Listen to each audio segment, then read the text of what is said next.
Hi guys, Chris here with Super Savvy Travelers. Hey, before we do anything, I want to make sure you like this video and subscribe to the channel, and then follow me on Instagram at Chris Sobolev. There's a lot of lifestyle stuff up there. There's art. There's all kinds of beautiful Italian stuff. Okay, let's get into the nitty and the gritty of Italian DUI laws, because boy oh boy are they serious business. So, as of December 14th, 2024, a new and much more stringent law has been put into effect in Italy for DUI. Now, first of all, I want to say, why is this coming up now? You guys have seen me talk about drunk driving and please don't do it and it's bad form, blah, blah, blah, blah, blah. That's all notwithstanding. The reason it's coming up now is because I was reading with Pete on Mio Comune, which is a website that has news in Calabria, and we found out that a person was arrested, a foreigner was arrested for drunk driving in Scalea. And our friend Adriano Serra, the chief of police, had his guys basically put this guy away. Now, his vehicle has been impounded, his driver's license has been suspended, and who knows that he might not be in jail. Now, apparently this guy had a blood alcohol concentration, which is grams per liter, of 4.0, which means he was pickled. And probably a severe alcoholic, because I don't know that if I drank that much, I'd be dead. It's really beyond the lethal limit unless you're a pretty severe alcoholic. So I just got to say thank you, Adriana Serra. Big shout out to you for getting this guy off the street before he kills somebody. So there you go. That's why this is coming up now. So I thought, okay, let's address this so that you guys know when you come to Italy, you've got a really good idea of what's allowed and what's not. You know what the penalties are, you know how to avoid them. And I also created a beautiful infographic for you guys. Go to my Patreon page, there's a link down below. It's free. Download your infographic, print it off, put it on your fridge and take it with you to Italy and consult it whenever you have a question. So there you go. Okay, so that's why this is coming up now. First of all, let's look at the categories. There are special categories that are taken into consideration if you get a DUI. The first of these categories is people under 21, underage drivers. The second is somebody who has their driver's license for less than 3 years. Now, it doesn't matter if you were driving in California for 50 years. If you've had your driver's license in Italy for less than 3 years, you're in one of these categories. The third one is professional drivers, taxi drivers, those guys on the Amalfi Coast, thank God it applies to them. Commercial drivers, truck drivers, heavy equipment drivers. Those are the three categories. If you're in a special category, the penalties and the fines are worse, so pay attention to that. Now, for the purposes of this video, a drink means 12 ounces of beer or 5 ounces of wine, not the 9-ounce big glass, 5 ounces of wine. If you're having a 9-ounce big glass, it's closer to 2. And a shot of alcohol, like a shot of tequila. Okay, that's more or less più o meno. In Italy, they use blood alcohol concentration, and it's figured out on grams per liter of blood. Grams of alcohol per liter of blood. So that's what we're using here.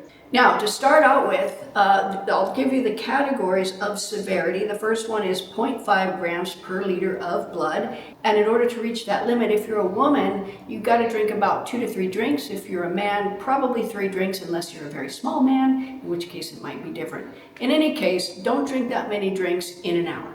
The second level is 0.5 to 0.8 grams per liter. This is where the penalties get a lot more severe very quickly. And for a woman, that would be 2 to 3 drinks, and for a man, it would be 3 drinks, more or less. Now, from 0.8 to 1.5 grams per liter, the penalties become much more severe. That would be 4 to 5 drinks for a woman in an hour, and 5 drinks for a man.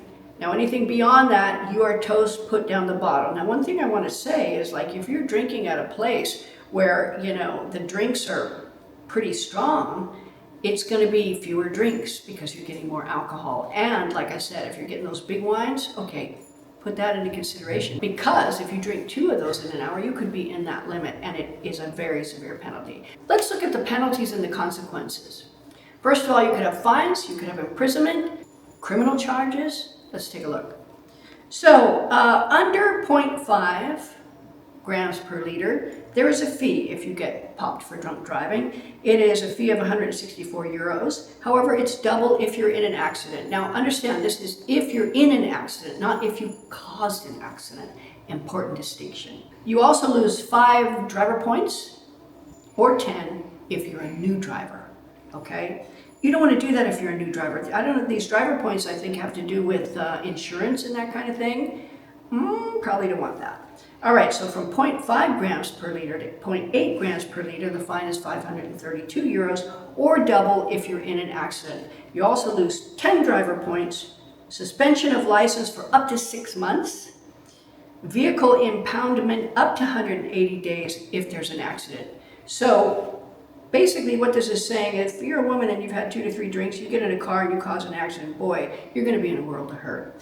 Now, if you're in a special category and you're in the 0.5 to 0.8 range, the fines go up to 709 euros and 33 cents. I don't know why 33 cents, but there you go. Or double if you're in an accident. License is suspended for 4 to 8 months, or double if you're in an accident.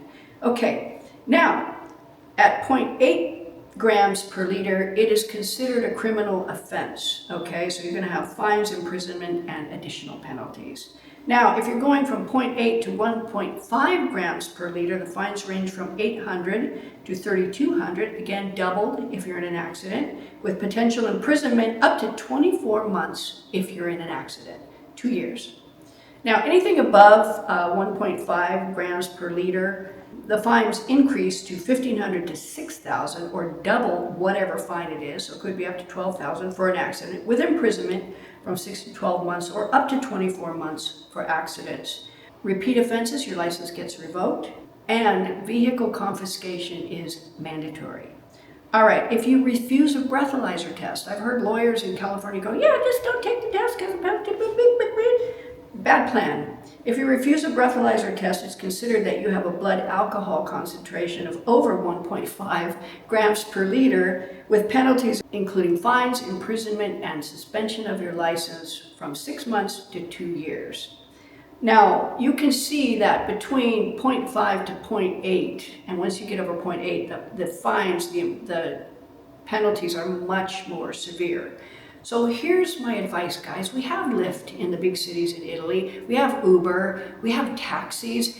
Every hotel, every restaurant I've ever been in that I needed a taxi have been more than willing to call us a taxi and come get us. The bars will generally do it. They usually have a friend who would appreciate the work and that kind of thing. In addition, wherever we are, we have lists of drivers, private drivers. They're usually taxi drivers. You can call them, they come get you and drop you off wherever you need to go. It's easier to pay a taxi driver fee of maybe 25 euros to get me from Scalea to Santa Domenica Talao than to deal with this. I'm telling you that right now. So there you go, guys. I hope this helps, and definitely go and download that infographic. It's really pretty. I like it, and I'm really pleased with it. And put it on your refrigerator. And if you have a doubt, definitely consult that and make sure that you don't go into this world of hurt. Now, one more thing I want to say, and this has to do with the human side of things. First of all, obviously, if somebody injures or kills somebody when they're driving drunk, it's a huge tragedy, not only for the people who lost whoever, but also for the person driving drunk and that person's family. But let's look at it as well. If you live here, say you live in a village, okay, and say there's a lot of Americans in the village, we have brought over a lot of Americans. And frankly, my big concern is if one of them were to drive drunk and, God forbid, injure or kill somebody, how welcome do you think that all the other Americans are going to be, even if they're blameless and innocent in that village? I don't think it's going to be a good scene. So the best thing to do is just don't do it. There you go, guys. Hope this helps. See you soon.